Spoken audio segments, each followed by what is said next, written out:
Right, so next day I get all this stuff off.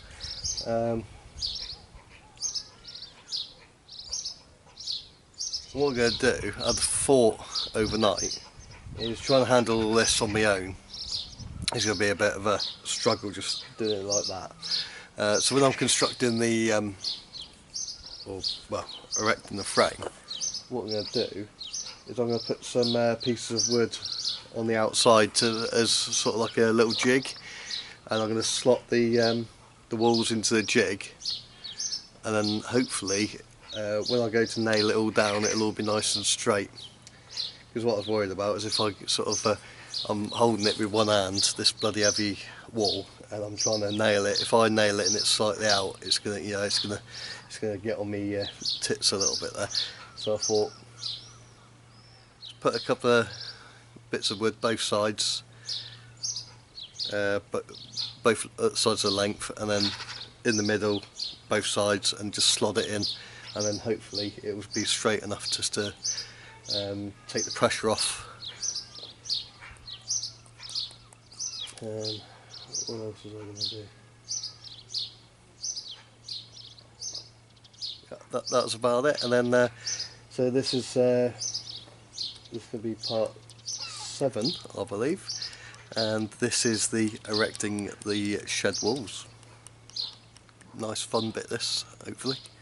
So I'm going to take all the bits off, and then we'll start putting them all together after I've done this little jig sort of thing. So use all the offcuts and things like that. I'm just going to sort of screw them onto the side. So I don't know if you can see, sort of like there, and the other side as well. And then hopefully the frame will just sort of slot straight into it, and then it might even hold it up a little bit for me, so I can sort of walk around and chuck some nails in.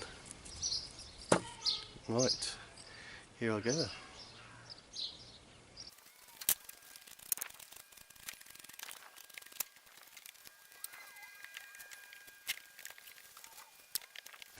Right, that's that cleared.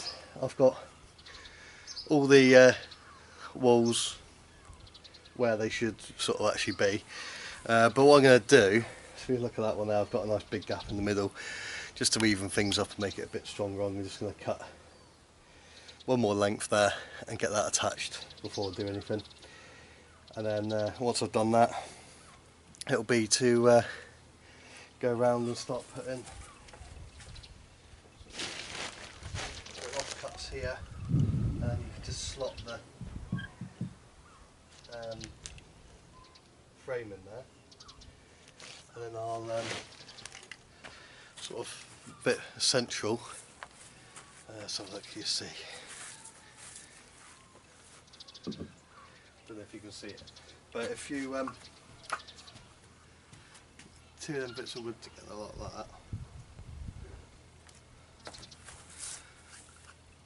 and then put that down, and then secure the inner one, and that's all sort of level with the external level there, the line of the outside. Then hopefully, if you put, say, one there, one there,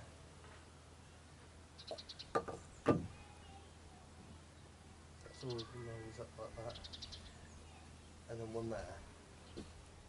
When you drop your frame into it, it should be nice and square, if you see what I mean. I'll take the camera off when I've done it, to show you exactly what I've done,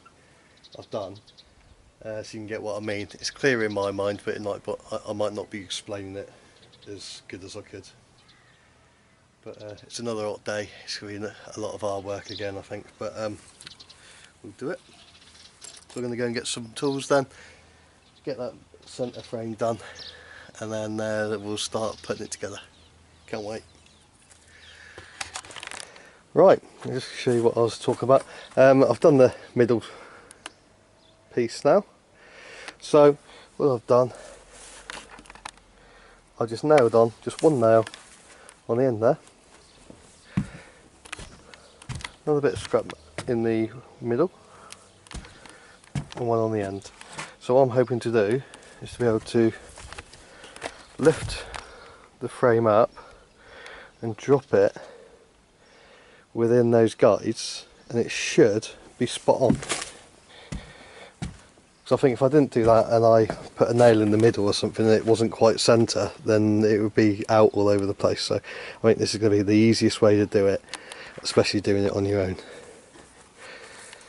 You might be able to do it with a bit of a struggle, but I'd rather just have no stress and an enjoyable day. So we'll do that, see how it goes. I'll nail it down.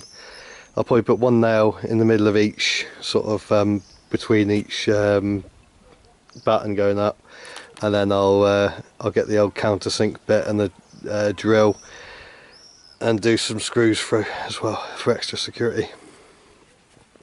And then I'll do the same. I'll put guides on for the side bit here at the end. So that'll already have a guide there on that side because that frame will be up. So I'll put one in the middle here, and I'll probably put sort of like one bit of wood in there so it could just slot between there and over there, and then we'll see how far out or how accurate my measurements were. And then I'll fit this side, and then last of all I'll fit this side, and then once I've done all that I'll then start sort of nailing them together and things like that. So at least then if I just nail the bottoms, I've still got the tops that could have a little bit of play in them, so I could sort of straighten it up if anything's out of alignment. That sort of then sort of do, you know, up the side, nail, and same over there. And then if this side's slightly out, I could sort of like bend it over and then nail it. You know how it goes. So a little bit of fudging. I don't think it's going to be out too much. I'm quite confident. Fingers crossed. If it's going to be anything, it's going to be a massive mess up where I've really misjudged measurements. You know, I've done a whole frame different size, something like that. Right, I'm gonna crack on now, see how it goes, and fingers crossed it's gonna look good.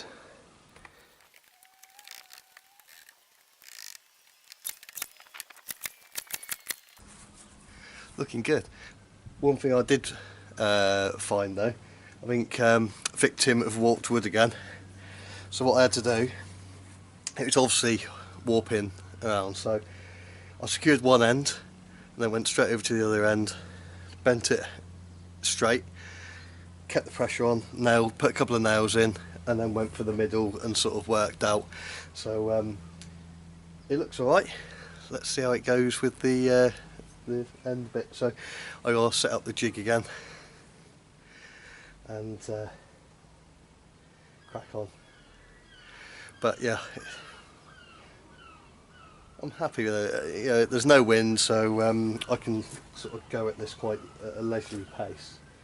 But if there was a bit of a blow, I'd probably be worried that the frame would sort of fall over or something. But at the minute, it seems alright. I'm going to get this this next jig on. I'm getting excited now. It's happening. Man cave is on the way.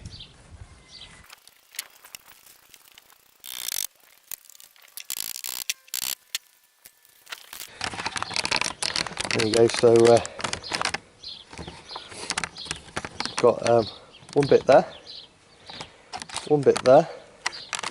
just reusing the ones I had for the other piece, and I'm going to use that there as the stop for the end.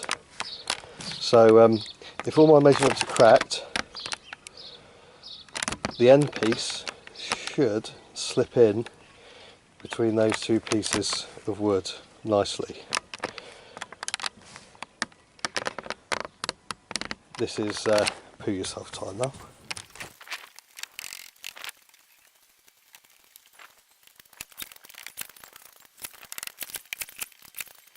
Right.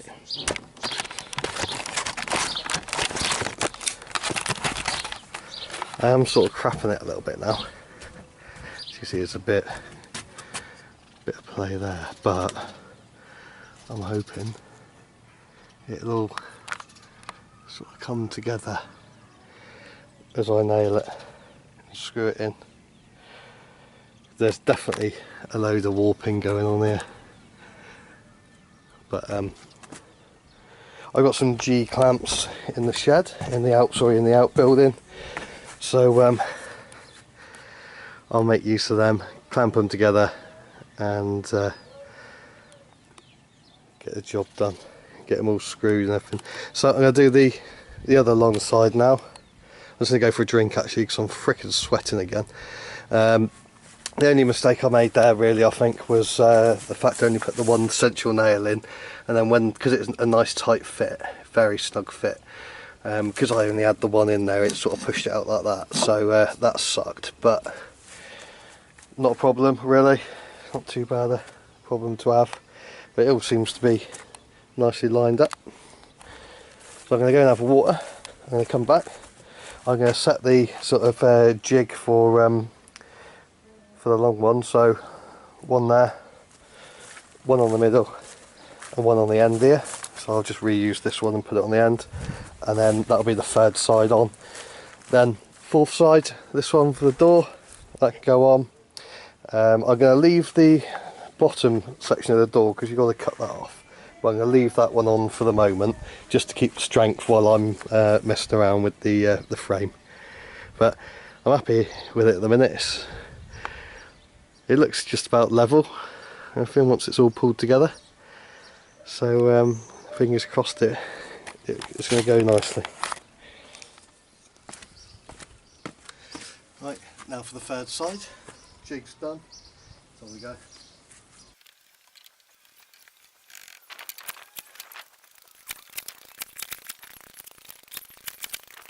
That'll be first little mess up. That one is very slightly taller. So I'll have to try and do something to fudge it, but I'm going to stick this last side on so I can see exactly the state of play, and then I'll go from there with all the fudging. If it takes a bit of planing, so be it. I'd rather do that than take everything apart again, start from the start. But that's pretty much it. So it's got this last one, and then that's most of the frame done, and it's straighten it all up, put them all together, and hopefully that'll be it.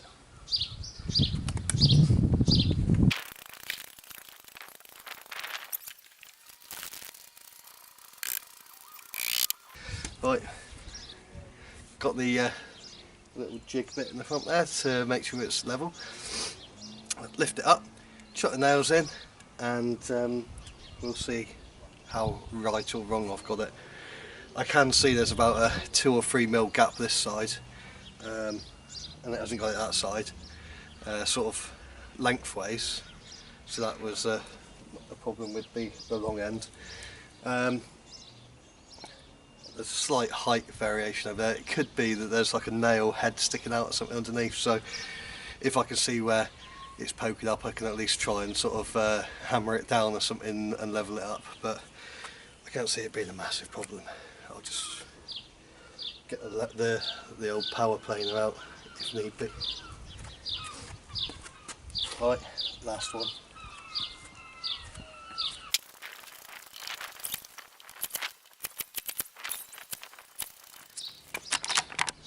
There you go. I'll take you down to have a closer look.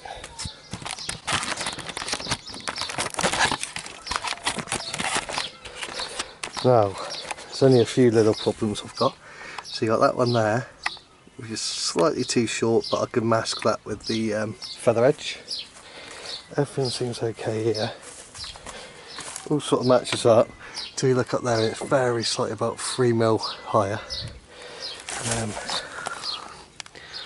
I can't see any reason for it.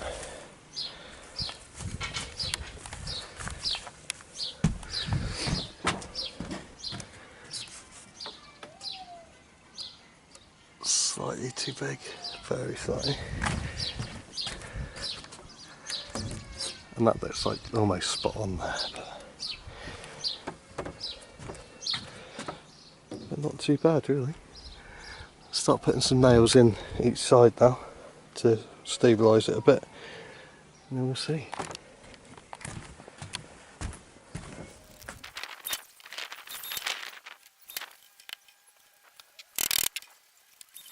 That's one nail in each side. Now I'm going to get some G-clamps out and try and straighten out any of the bowing before I put the final nails in, and then I'll get round to drilling countersinks, pilot holes, and put some big screws in, and then that's the frame done.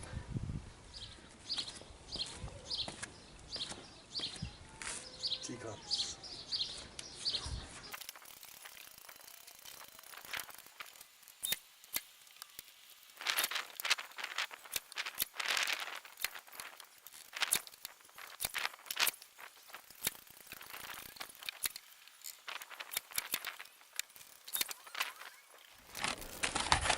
Not looking too bad at all. Got a tiny little gap down there, but it's all pulled in really nicely.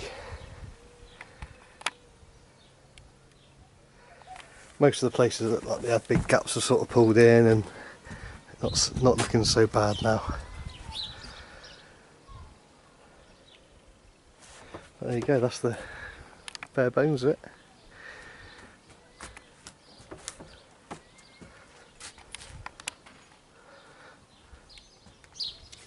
So now I'm going to do all my screws. These screws all the way throughout, just for a bit of added strength. And I'll stick the 2 end gables on, and then decide where to go from there. There you go, so that's all the screws in. Couple in each side, or 3 in each side, and then a few down the bottom, securing it more to the to a shed base. So that's it for this one. This is I think this is part 7, and this was the erecting the shed walls, as you can see. Done. Only a couple of very slight problems, but nothing that can't be sorted. So that's it for this episode. Next one, I don't know whether I'm going to be doing the apex roof next, or whether I'm going to do the feather edge cladding going up, because I think I might do the cladding next, because at least then it'll add strength to the walls, so I can sort of, when I'm doing the apex roof, I can sort of climb up there and sit on there and things like that, you know. So I'll be able to take a bit of weight. So I think that's what I'm going to do. So next video I'm going to be getting the feather edge up. Nice one. If you enjoyed this video, don't forget to give us a like, comment if you like as well. If you want to see the list of materials I've used, it's all in the description down the bottom there. There's links through to where I bought it all from, you know, all the tools I've got from Amazon. There's all the links to the Amazon pages, all the timber and everything from Wix, which I found was one of the cheapest. And all the part numbers are there in quantities, so you don't have to figure it all out yourself. You can just see what I've used, and if you use the same dimensions and things like that, then you can just copy it and do exactly how I've done. But yeah, happy with how it's gone. Not too bad for a dumbass, at least I've got like a square. We'll see what it looks like with the feather edge on next then, eh? So it's Chris from UK Tour Reviews, and I'll see you in the next episode.